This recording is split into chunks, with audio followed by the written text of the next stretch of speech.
Ontem, no final do dia, Alexandre de Moraes triplicou a aposta contra Jair Messias Bolsonaro. Ele recrudesceu as cautelares, impedindo que Jair Bolsonaro concedesse entrevista que fosse publicada nas redes sociais por ele ou por terceiros. Eu vou explicar para vocês direitinho a análise, inclusive do Dr. André Marcília, que expõe o risco, o perigo de Bolsonaro ser preso a qualquer momento, a partir do instante que alguém replique, publique ou poste qualquer fala dele, qualquer declaração dele, do presente ou do passado. Sim, senhores, nós chegamos neste ponto. E também nesta edição eu vou comentar com vocês que parece que o sistema já arrumou uma saída para as sanções Magnitsky aqui no Brasil. Fica comigo até o final do vídeo, vou pedir o seu like logo agora no início, que é bastante importante para nós. Se você é novo por aqui, se inscreva no canal, ative o sininho. Se você já é de casa, dá uma revisada em tudo aí. E se você puder, compartilhe o link aqui da nossa transmissão para os grupos de Telegram e Zap e os outros lados aí, por onde vocês andam nas redes sociais, enquanto vocês podem. Antes, no entanto, eu quero chamar a atenção de vocês das absurdidades que Lula falou no encontro lá no Chile, rodeado de comunistas. Ele defendeu regular as plataformas digitais, e nós sabemos muito bem o que isso significa, e ele disse que eleições periódicas já não garantem mais a democracia. Claro que não garantem. Venezuela tem eleições periódicas e isso nunca garantiu a democracia na Venezuela. Na China tem eleições periódicas e isso nunca garantiu a democracia na China. Na Rússia existem eleições periódicas e isso não garante a democracia também na Rússia. Nós mais que ninguém, nós da oposição mais que ninguém, sabemos muito bem o que isto significa. Todo tipo de aparato, sensor e de controle será aplicado neste país das bananas contra a oposição, contra quem for diametralmente oposto a todo esse regime que se instalou no Brasil. Detalhe, ninguém daqueles patetas que assinaram uma tal de cartinha da democracia veio a público para falar: olha, isso é golpe, isso é golpe. Não teve mesmo. Vamos entrar aqui num detalhe muito importante, que é o recrudescimento das cautelares contra Jair Bolsonaro, que o Alexandre de Moraes publicou ontem, assim, ó, eu tenho inclusive o despacho. Olha só, nessa imagem, isso aqui é um vídeo que eu congelei só para vocês verem. Jair Bolsonaro de costas, ele esteve presente numa reunião na Câmara que reuniu tanto deputados quanto senadores do PL, da base de oposição, de outros partidos inclusive. Ontem nós vimos aquele movimento de todos os parlamentares voltando a Brasília, conclamando Hugo Mota a acabar com essa parada branca, né? E Jair Bolsonaro foi para lá, fez uma reunião com eles e todos os deputados e senadores fizeram uma coletiva de imprensa onde Jair Bolsonaro deveria estar presente, porém dizem por aí nas redes sociais que ele foi ameaçado de prisão, tá? Por quê? Porque quando ele foi colocado de tornozeleira eletrônica, o ovo que tudo vê disse que ele não poderia usar as suas redes sociais. No entanto, não bloqueou as redes de Bolsonaro, mas o proibiu de utilizá-las. Porém, no final do dia, além disso, houve outras, medidas. Aqui é Bolsonaro mostrando a tornozeleira eletrônica. Ele foi para o tudo ou nada no meio da coletiva em que ele havia desistido de participar. Eu não vou mostrar porque eu não quero correr o risco de ser a causadora da prisão de Bolsonaro e você deve ficar atento também. Antes de passar para a explicação aí desse imbróglio todo, eu quero destacar que o Nicolas sofreu ontem um acidente. Ele foi atingido por um objeto quando deixava a Câmara, a coletiva de imprensa, com Jair Messias Bolsonaro e os parlamentares da oposição, mas ele está bem, tá? Deus abençoe aí o Nicolas, espero que ele esteja bem. Vamos lá, vamos para a nova decisão de Moraes ontem, no final do dia, que diz que Bolsonaro pode ser preso se entrevistas que ele conceder forem publicadas em redes sociais. Ora. Se Rede Globo, Globo News, todo tipo de veículo de esquerda que tenha TV ou que tenha rádio colocam, né, seus conteúdos nas redes sociais, a quem Bolsonaro vai poder conceder entrevista? A ninguém. E vocês lembram que foi muito bem a celeridade com que Bolsonaro denunciou que alguém pediu para ir no banheiro e voltou do banheiro com pendrive, que ontem nós tivemos a notícia de que o pendrive não tinha nada relevante. Não é? Agora, Bolsonaro está realmente calado por causa desse detalhe aqui. E eu tenho, inclusive, o despacho para dividir aqui com vocês, que diz, a medida cautelar de proibição da utilização das redes sociais diretamente ou por intermédio de terceiros, imposta a Jair Bolsonaro, inclui, obviamente, as transmissões, retransmissões ou veiculação de áudios, vídeos ou transcrições de entrevistas em qualquer das plataformas de redes sociais de terceiros, não podendo o investigado se valer desses meios para burlar a medida, sob pena de imediata revogação e decretação de prisão, nos termos tais, deu ciência PGR, óbvio, né? Publique-se, cumpra-se. Tá nesse meio, tá nesse termo. Então, se eu bater um papo com Jair Bolsonaro fora do ar e vir trazer para vocês, olha, meu papo com ele foi assim, danou-se, prisão para Jair Messias Bolsonaro, de quem será a culpa minha. Estamos assim. O Alexandre de Moraes, ele não só calou o Jair Bolsonaro, como calou todo e qualquer apoiador que quiser conversar com ele e contar nas redes sociais como foi essa conversa, só para você ter uma noção. Dr. André Marsiglia, ele levanta alguns pontos interessantes aqui, Por que razão Moraes não bloqueou as redes de Bolsonaro? A decisão proíbe o uso, mas não bloqueou a conta. Moraes sabe que o X, por exemplo, resistiria ao cumprimento da ordem, sobretudo com as intimações irregulares de que sempre faz uso. Como a ordem não sendo direcionada à plataforma para bloqueio, mas a Bolsonaro para que não a use, o que Moraes conseguiu? Evitar o desgaste, o atrito com plataformas estrangeiras. Aí ele não vai mais poder ser acusado de estar tentando meter o bedelho em empresas americanas, por exemplo. O caráter censório da decisão, continua o André, no entanto, é ainda mais grave. A proibição não se limita ao uso direto por Bolsonaro, mas se estende a contas de terceiros, a minha conta, a sua conta, por exemplo.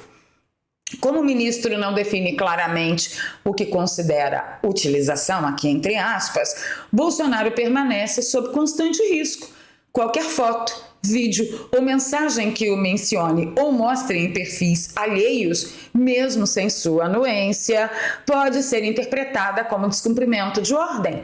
Ou seja, Bolsonaro passando para ir ao supermercado com Dona Michele, um esquerdista vê, vai lá e filma ele, pronto, aqui, tá na rede social. Olha, gente, tá ruim demais. Situação semelhante, lembra o doutor André, que já aconteceu com Felipe Martins, multado por aparecer em foto publicada no perfil de seu advogado. Trata-se de censura explícita e mais um degrau na escalada, de restrições às liberdades promovidas pelo STF. Vale dizer que, quando Lula esteve preso, o próprio STF entendeu ser censura impedir Lula de se comunicar com pessoas de fora, incluindo a imprensa. O padrão, portanto, é aplicado de forma seletiva, mas a coisa piorou demais no final do dia.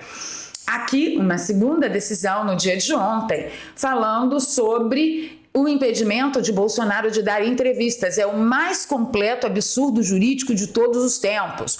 1. Moraes proíbe a retransmissão da imagem, voz ou falas de Bolsonaro em redes sociais por veículos de imprensa ou quaisquer terceiros. 2. A nova ordem é um abuso contra a liberdade de expressão do réu, contra a liberdade de imprensa, quem tem seu direito de entrevistar cerceado e contra o direito de todos nós de recebermos a informação. Foi o que eu acabei de falar.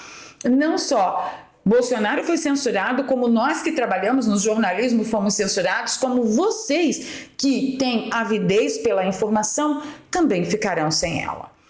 Há ainda uma total incoerência na decisão. Veja, se a ordem se volta apenas às redes, ele pode ser entrevistado por jornais, rádios e TVs.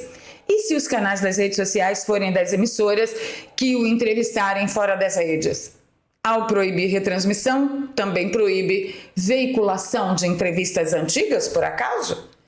Deixa aí nos comentários para mim o que você está entendendo. Além de censura prévia, que se volta a manifestações futuras, Moraes inventa a censura retroativa, que se volta ao passado, e a censura seletiva, que se volta apenas às redes sociais. Moraes está banindo do ambiente virtual a existência de Bolsonaro, que passa a ser um nome proibido de ser mencionado, um absurdo jurídico digno das ditaduras mais sombrias. Parece que eu já sei por que eles estão triplicando a aposta e eu vou comentar já com vocês. O pastor Silas Malafaia também fez uma declaração contundente, né, dizendo que Bolsonaro ficou proibido de dar entrevistas e tal, e ele destaca, quem concedeu isso a Lula? Porque o Lula, enquanto esteve preso, concedeu 22 entrevistas direto da prisão. Ele não foi cerceado em nada. Quem concedeu isso a Lula na época foi o STF. Traficantes também concedem entrevistas na prisão. É só ver Fernandinho Beiramar. O Brasil não tem mais justiça, não tem mais lei, não tem mais liberdade, não tem Congresso e STF. O Brasil tem o desgraçado ditador, que ele menciona ali, não tem nada a ver com isso, com a omissão de grande parte da imprensa e dos covardes esquerdopatas da OAB. Vergonha absoluta. Não sei por que eu concordo com ele. Você concorda? Deixa aí um sim pititico, tá? E aqui o Flávio Bolsonaro lembrou que o STF liberou o ex-presidente Lula para dar entrevistas enquanto estava na cadeia. Um homem que foi condenado em segunda instância, em todas as instâncias, por vários juízes, mas pôde dar entrevista. Bolsonaro, que não chegou nem na segunda instância ainda, já está tornozelado, já está em prisão domiciliar e agora é impedido de falar. E tome inseto aqui, gente, morar no meio do mato tem dessas coisas. Repara não que os insetos estão tudo vindo por causa da iluminação, que tá uma meleca, mas amanhã eu prometo que eu melhoro. Vamos lá. O que coroou a noite de ontem? Além de tudo isso que aconteceu, o Ovo que Tudo Vê ainda bloqueou a conta bancária e o Pix de Eduardo Bolsonaro. E Eduardo reagiu à ação, né? Ele disse que bloqueou as contas do deputado federal. A informação foi revelada à coluna pelo próprio parlamentar, que tentou fazer 2 transações via Pix nesta segunda-feira, sem conseguir concluir a operação. E aí o Eduardo fala, esse bloqueio já era esperado, é um passo natural de toda ditadura, tentativa de asfixia financeira como forma de chantagem. E é mesmo, é isso aí. Nessa reunião que aconteceu logo após da coletiva de imprensa, só me interessou uma única declaração, que foi a da ministra Damares, em nome do Senado Federal, da bancada da oposição do Senado Federal. Vamos conferir. Peraí, deixa eu ver aqui este volume. Vamos, olha aqui. Decidimos que a pauta do Senado será o impeachment do senhor ministro do Supremo Tribunal, Alexandre de Moraes. Finalmente! Eu só acho que vocês estão pelo menos uns 5 anos atrasados, porque isso deveria ter acontecido durante o governo de Jair Messias Bolsonaro, mas eu entendo que nós não tínhamos nem voz, que dirá maioria, e hoje ainda não temos maioria no Senado. A minha grande esperança é que outros senadores de outros partidos entendam que essa coisa de bloquear a conta bancária, bloquear a Pix, chegará até você. Principalmente você que fica aí em cima do muro, que não é nem mais nem menos, que é ali, né? Não sou de extremos, sou do meio. Então, principalmente é você, porque geralmente é você que é dizimado logo após a oposição extremista ser dizimada, tá bom? Então, minha esperança é que esses políticos vislumbrem que daqui para frente é só para trás, o andar da carruagem não tá boa para ninguém neste país, e tomem uma atitude junto com a bancada da oposição. Oremos e peçamos a Deus que o melhor aconteça. Mas eu quero destacar aqui um post da professora Paula Marisa, que disse: isso aqui é uma bomba. E talvez, confiando nesta ferramenta, é que o Ovo que Tudo Vê e todos os seus asseclas estejam triplicando a aposta contra Bolsonaro, a oposição e muito mais da metade da população brasileira. A maior operadora de cartões do mundo, a chinesa UnionPay, chega ao Brasil. Não que a UnionPay não tenha sido já utilizada a partir do Brasil, mas agora a chegança é oficial, tá? Operações da chinesa UnionPay terão apoio de Fintech Nacional para integração. Função crédito deve ser lançada no final do ano. E eu acho que é com isso que certas pessoas, certas autoridades estão contando para burlar as sanções Magnitsky. E quem concorda comigo é o Ricardo Roveran, que disse: quem não entendeu o problema da chegada da UnionPay no Brasil, eu vou explicar. Ela, teoricamente, anula metade dos efeitos da Lei Magnitsky. Não é um investimento no país, é uma medida de guerra híbrida. A chegada da UnionPay do Brasil, por intermédio da esquerda, é o aviso de que o Brasil vai sair do sistema SWIFT. É uma possibilidade, tá, pessoal? É uma possibilidade. E aí teve gente dizendo: ai, Roveran, a UnionPay faz parte do sistema SWIFT. Não, gente, a UnionPay não faz parte do sistema SWIFT. Mas quem sou eu na fila do pão para ficar alegando, né, certas coisas aqui para vocês? Então eu chamei, né, pedi ajuda aqui ao nosso querido Grok, a inteligência artificial do X, e perguntei: Grok, a UnionPay faz parte do sistema SWIFT? E o Grok disse: não. A UnionPay não faz parte do sistema SWIFT. A UnionPay é uma associação de cartões bancários chinês que opera a sua própria rede de pagamentos, processando transações de cartões de crédito e débito, principalmente na China e em outros países onde ela é aceita, tipo Irã, Cuba, Venezuela e por aí vai, meu bem. Então, sim, parece que há um grande plano para que as sanções Magnitsky não façam assim tanto efeito. E eu deixo vocês neste vídeo com o retrato magnânimo do que Lula chama de soberania nacional. É beijando as mãos de Xi Jinping e prestando continência para o que eu imagino ser o exército chinês. Ai, meu Deus, tem mosquito me mordendo aqui, olha que terrível. E se você já chegou até aqui no final do vídeo comigo, eu quero alertá-lo. O momento de trabalhar a favor de sua proteção financeira é agora. O trabalho digital é o trabalho do futuro e você pode sim garantir uma boa grana aprendendo agora como operar as diversas ferramentas que vão proporcionar a você muito conhecimento e uma boa independência econômica. O Daniel Alvarenga desenvolveu um método para que você seja inteirado das principais profissões do futuro, onde você pode trabalhar a partir da sua casa, do seu computador, do seu notebook ou do seu celular. O link do WhatsApp do Daniel Alvarenga está aqui na descrição e no comentário fixado, e eu sugiro que você corra lá no WhatsApp do Daniel Alvarenga. Tem 3 aulas gratuitas para que você entenda do que se trata. E se você decidir adquirir o método, você pode usar durante uma semana, 7 dias. E se você não gostar, você ainda pode solicitar o seu dinheiro de volta. É assim que agem aqueles que são honestos e que prezam e respeitam